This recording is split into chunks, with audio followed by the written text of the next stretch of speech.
में शादी का प्रेशर आ जाए स्ट्रगलिंग पीरियड पे तब शादी करो, क्या दिक्कत है? शादी कर मना कर दो, तो चेंज करना पड़ता है। That is what I am saying. शादी का प्रेशर आ गया तो या तो कर लो या मना कर दो।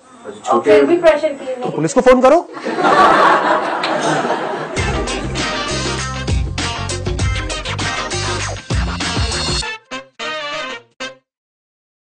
सर, एक डर होता है, हम कोई भी काम करते हैं थोड़ी सी घबराहट जरूर आती है, एक डर होता है। अब जैसे छोटा सा बच्चा होता है, उसको कुछ नहीं पता होता, वो चलता है गिर जाता है, उसको आगे का नहीं पता होता, पर वो ट्राई करता है। लेकिन जैसे जैसे हम बड़े होते जाते हैं, हमारे अंदर वो इंक्रीज होता जाता है, हेजिटेशन, डर, तो हम कैसे उसको कंट्रोल करें?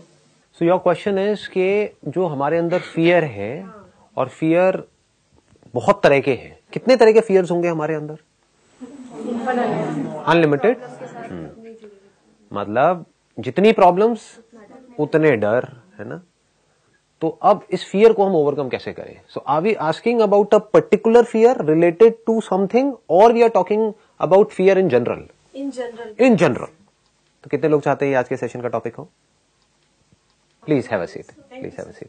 हाँ, आप क्या ऐड करना चाहते हो? इसी टॉपिक में ऐड करना चाहते हो? हाँ, बोलिए। Adding to what she said, fear, yes, we have lots of fear, but somewhere I feel that fear is basically of the self-acceptance. Acceptance of yourself in the society. Society क्या सोचेगी? अगर मैं ये कर रही हूँ तो सोसाइटी क्या कहेगी?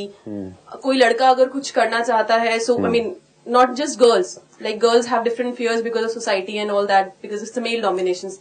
So even if someone wants to move, be it a girl or be it a boy, be it the children or whatsoever, everywhere there's a barrier of, I mean, you cannot do what you want. It's like acceptance of the society. Till the acceptance, you don't have an acceptance, you will not do that thing. आप ये कह रहे हो कि हमारे अंदर डर है कि लोग क्या कहेंगे, ये एक डर है, इस तरह के और बहुत सारे डर हैं। तो पॉइंट यही आ गया कि ये डर क्या है, क्योंकि अगर हमको समझ आ गया डर क्या है, तो उसके बाद कुछ करने की जरूरत नहीं है। There is no practice needed. आग जलाती है, ये पता है आपको? क्या आपके अंदर आग का डर है, या ये नॉलेज है कि आग जलाती है?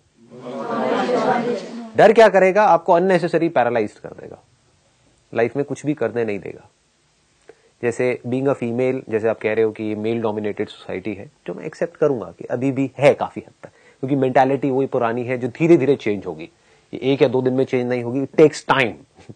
धीरे धीरे धीरे धीरे अब चेंज हो रहा है, बहुत कुछ चेंज हो गया है, बड़ी सिटीज में चेंज हो गया है, धीरे धीरे और भी जगह पे चेंजेस हो रहे हैं। बट ये डर है हमारे अंदर कि अगर मैं सबसे, यानी कि सोसाइटी से अलग जाकर के कुछ करूंगी तो क्या होगा, ये डर है। तो क्या ये अच्छा है आपके लिए?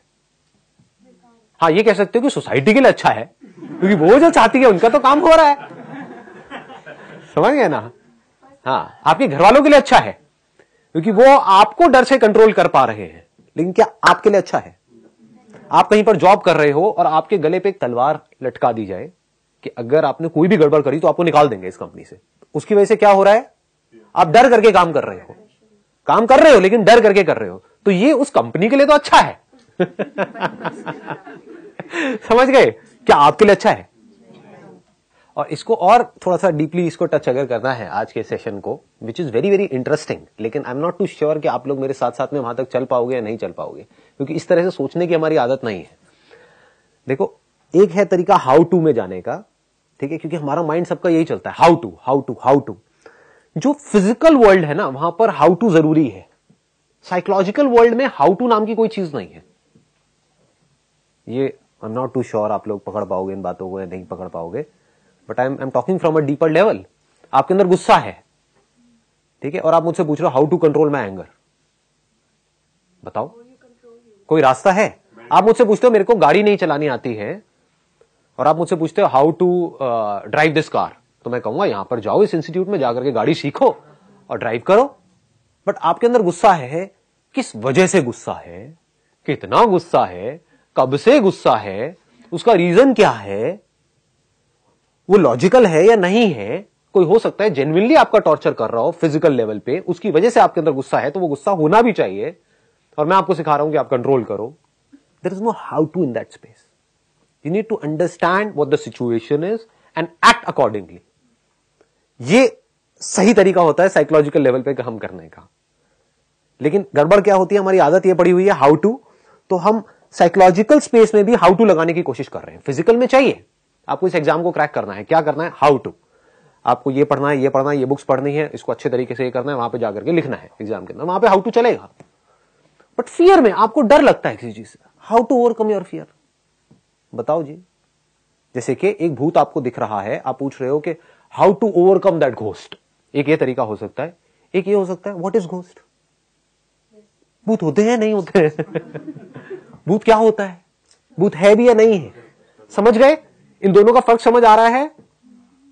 हाउ टू ओवरकम घोस्ट में मैं क्या करूंगा, आपको टिप्स दूंगा कि ना, वो एक जो हॉरर मूवीज होती हैं जिसमें जैसे दिखाते हैं कि अपने गले में यहाँ पे क्रॉस पहन लो, है ना, हाथ में यहाँ पे ओम बनवा लो और ऐसे भूत को दिखा दो, उसमें से कुछ शक्तियां निकलेंगी और भूत मर जाएगा, ठीक है। तो ऐसी ऐसी में कुछ चीजें, आपको ताबीज पहन लो, व्हाटएवर, या झाड़ा लगवा लो, हनुमान चालीसा जेब में रखो, रट ही लो ना।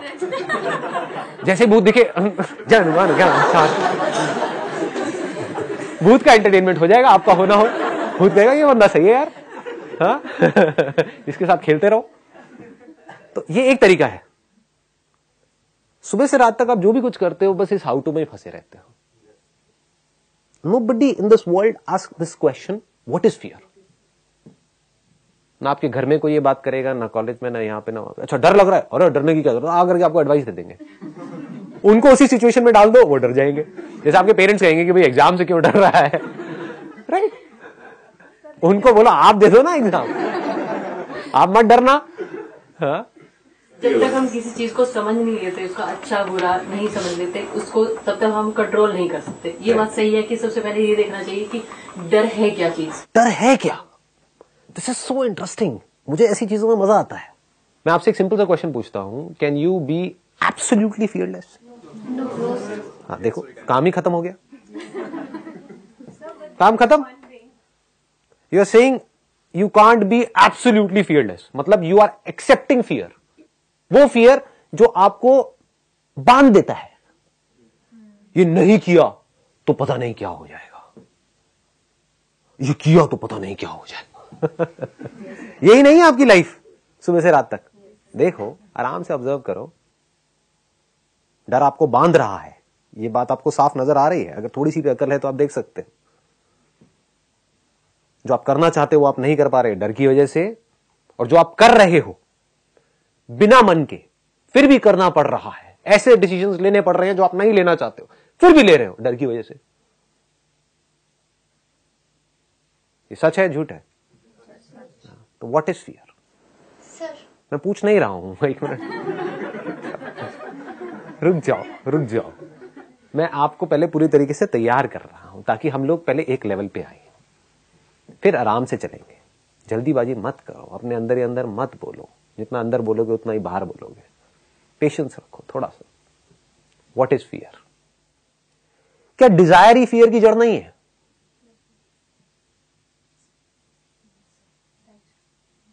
क्या अटैचमेंट फियर की जड़ नहीं है? क्या आप अपने डिजायर्स को छोड़ने के लिए तैयार हो? तो फियर्स को कैसे छोड़ोगे? बात समझ आई? आपके अंदर डिजायर है एक एग्जाम को क्रैक करने का, जितना डिजायर है उतना ही डर है। ये सच है झूठ है? आपको जिस इंसान से जितनी अटैचमेंट है उसको खोने का उतना ही डर है। किसी इंसान से कोई अटैचमेंट नहीं है, उसको खोने का डर है।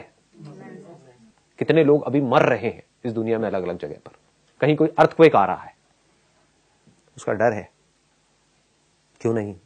लोग तो मर रहे हैं वहां पर भी। मेरे घर में अगर अर्थक्वेक आ गया तो क्या होगा? वो डर है ना। अब एकदम से आगे छलांग मत लगाना, तो अब क्या करें, इसका मतलब अटैक ही ना हो। मुझे पता है आप लोगों का माइंड कैसे चलता है, हारा ऐसा ऐसी चीजें माइंड में आ रही है। हाँ, क्या करें क्या नहीं वो बाद का स्टेप है, पहले समझ तो आए कि डर है क्या, तभी तो कुछ कर पाओगे।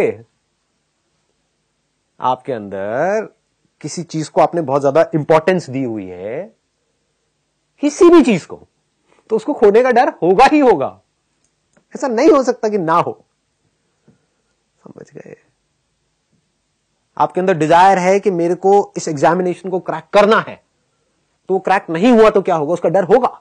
जिसको नहीं क्रैक करना है उसके अंदर डर है क्या? नहीं है। क्यों नहीं है? अटैचमेंट नहीं है, डिजायर नहीं है। तो क्या डिजायर और फियर एक ही नहीं है? क्या ये दोनों अलग अलग हैं? एक ही सिक्के के दो पहलू नहीं है? पॉजिटिव एक नेगेटिव, एक नेगेटिव है दूसरा पॉजिटिव। उसको हम कह रहे हैं पॉजिटिव है, बट एक ही सिक्के के दो पहलू है। तो अब क्या पॉजिटिव क्या नेगेटिव? क्या डिजायर नेगेटिव नहीं है? क्योंकि डिजायर की वजह से तो फियर आ रहा है, डिजायर नहीं तो फियर नहीं। सर जैसे सिक्योरिटी के साथ साथ हमारा प्रिजन हो जाता है, हम लोग बन जाते हैं। जो चीज सिक्योर करी है वही तो हमें कैद भी कर रही है। उसी तरह जहाँ पे डिजायर है वहाँ पे फियर भी होगा। तो अगर किसी में बहुत ज्यादा डिजायर्स होंगे तो उसके अंदर कितने डर होंगे? किसी के अंदर कोई डिजायर नहीं होगा तो उसके अंदर कितने डर होंगे? डर नहीं। अब आप अपने आप के अंदर झांक करके देख सकते हो आपके अंदर कितने डिजायर्स हैं, कितनी अटैचमेंट्स हैं। जितनी अटैचमेंट्स है, जिन जिन चीजों से जितनी जितनी अटैचमेंट्स हैं, जिन जिन लोगों से जितनी जितनी अटैचमेंट्स हैं, उतने ही तरह के आपके अंदर डर है। तो अब आपको ये नहीं सवाल पूछना है, मुझे पता है आप लोगों के माइंड में क्या आ रहा है, इसका मतलब अटैच ही ना हो, इसका मतलब अलग हो जाए, ये हो जाए, वो हो जाए। क्या यार, कैसी बातें कर रहे हो? अटैचमेंट इतना मतलब जहां अटैचमेंट है वहां फियर है। ये सच है या झूठ है? जितना अटैचमेंट है उतना फियर है। अभी एक करके आगे चलेंगे, आराम आराम से, थोड़ा पेशेंस रखो। यहां तक तो हम सब एग्री कर रहे हैं? सर बताइए। तो जैसे आप कह रहे हैं डिजायर तो डर है हमारे पास, तो हम डिजायर नहीं करेंगे सक्सेस नहीं हो पाएंगे फिर देखो छलांग मार रहे हो। मैं क्या बोल रहा हूं? तो रखो अपने अंदर डिजायर और साथ में डर भी रखो। और जिसको आप सक्सेस बोल रहे हो अब पता नहीं वो क्या है, आप समझ रहे हो? क्या वो सक्सेस जब आपको मिलेगी, जिसको भी आप सक्सेस बोल रहे हो, कि आज आपकी मान लो सैलरी है 20,000 रुपए, आप कहोगे 50,000 रुपए मतलब सक्सेस, तो उस 50,000 रुपए की सैलरी को खोने का, उस जॉब को खोने का डर भी उतना ही बड़ा होगा। तो लाइफ जैसे जैसे आपकी आगे बढ़ेगी तो डर बढ़ने वाला है, कम होने वाला है? तो आप और ज्यादा पैरालाइज्ड होने वाले हो। अभी तो फिर भी आप लोगों की एज है, आप समझ गए, आप चाहो तो फियरलेसली एक्ट कर सकते हो। जैसे जैसे रिस्पॉन्सिबिलिटीज बढ़ेंगी, अभी आप लोगों की एज क्या है? 22 से 25 साल, if I am not wrong. Most of you are not married as yet. कितने हैं जो अनमैरिड है? देख लो। हाँ, तो अभी तो आप बच्चे हुए हो, मतलब समझ गए। अभी भी अगर आपके अंदर इतने डर हैं तो आने वाले 10 साल बाद, 20 साल बाद आप कैसी जिंदगी जी रहे होगे वो आप सोच सकते हो। ऐसी जिंदगी आपको चाहिए या नहीं चाहिए? ये पहला सवाल आपको अपने आप से पूछना है। अगर चाहिए आप कहते हो हाँ ठीक है, क्या और बढ़ो, सभी तो ऐसे चल रहे, चलते रहो। चलते रहो, जिंदगी काटनी तो है, काट लेंगे, डर डर करके जीते रहेंगे, एक काम पसंद नहीं है फिर भी करते रहेंगे मरते दम तक। ऐसी जिंदगी जीना समझदारी है किसी भी एंगल से, या बेवकूफी है? तो क्या बेवकूफ नहीं हो? बैठ जाओ। तो जितनी अटैचमेंट्स उतने ही डर। अटैचमेंट हमारी किससे होती है? कभी सोचा है क्या आपकी कभी काम से अटैचमेंट होती है या काम से जो मिलने वाला है उससे अटैचमेंट होती है? अगर काम से अटैचमेंट हो जाए तो क्या होगा? आराम से सोचो। किसी के अंदर भी पढ़ने का डर होता है या फेल होने का डर होता है? तो क्या हो आपको अगर किसी काम से प्यार हो जाए तो? Sir is love is the way to overcome fear? There is no other way. Love is the only way. Where there is no fear, where there is love there is no fear. हाँ, हम क्या करते हैं, love को भी हमने जाकर के जोड़ दिया अटैचमेंट से। हम सोच रहे हैं कि लव होने के लिए अटैचमेंट होनी बहुत जरूरी है, जबकि इन दोनों का आपस में कोई कनेक्शन ही नहीं है। Where there is attachment there is fear, where there is fear there is no love. कड़वा लगेगा ये सब सुनने में। माँ बाप कहते हैं हम अपने बच्चों को बहुत प्यार करते हैं। क्या प्यार है? स्टूडेंट सुसाइड कर रहे हैं नहीं कर रहे हैं, डिप्रेशन में जा रहे हैं नहीं जा रहे हैं, स्ट्रेस है या नहीं है उनके, प्रेशर है या नहीं है, 16-16 घंटे पढ़ रहे हैं नहीं पढ़ रहे हैं, कौन पीछे से उनके पीछे प्रेशर क्रिएट कर रहा है? उनके माँ बाप। वो माँ बाप जो कहते हैं कि हम बड़ा प्यार करते हैं अपने बच्चों से। अगर आप एक्चुअल में प्यार करते हो तो क्या कभी ऐसा करोगे? आप उनसे अटैच्ड हो, जिसकी वजह से आपको डर है कि मेरा बच्चा समझ गए, अगर ये नहीं कर पाए तो क्या हो जाएगा। अगर आपको प्यार होगा तो आप क्या कहोगे? चाहे जो करना है कर। हाँ, मैंने तो अपनी जिंदगी जी ली, मैं तो एक लेवल पे आ गया, तेरी पूरी की पूरी लाइफ आगे पड़ी है, जा अपना रास्ता खुद बना। आपको समझना पड़ेगा कि ये प्यार क्या है, अटैचमेंट क्या है। क्या अटैचमेंट प्यार है? जहां पर अटैचमेंट होती है वहां पर प्यार होता है। आप किसी इंसान से अटैच हुए पड़े हो बुरे तरीके से, क्या आप उसको जेन्युइनली प्यार करते हो? What is love? क्या प्यार कब्जा करना है? अटैचमेंट का मतलब ही कब्जा है। I am attach to my car क्योंकि वो कार मेरी है, तो अब मैं उसको जैसे चाहूं वैसे चलाऊं। तो बीवी मेरी है, ये बच्चे मेरे हैं। ये प्यार है? यह प्यार ये है कि वो होना चाहिए जो उसके लिए सही है, वो नहीं जो मुझे लगता है कि उसके लिए सही है। दोनों में जमीन आसमान का फर्क है। मुझे किस बेस पे लगता है कि उसके लिए वो सही है? अपने अनलिमिटेड फियर्स के बेस पे, कि अगर ये नहीं हुआ तो लोग क्या कहेंगे। अगर एक्चुअल में आप फियर से पूरी तरह से फ्री होना चाहते हो तो सिर्फ एक तरीका है, that is love, there is no other way. If you really love something, love doing something, उसके लिए फिर अगर आपको टॉर्चर भी सहना पड़ रहा है तो वो टॉर्चर भी अच्छा लगता है। यानी कि अगर पढ़ना भी पड़ रहा है तो पढ़ाई भी अच्छी लगती है, अगर आपको उस काम से प्यार है तो।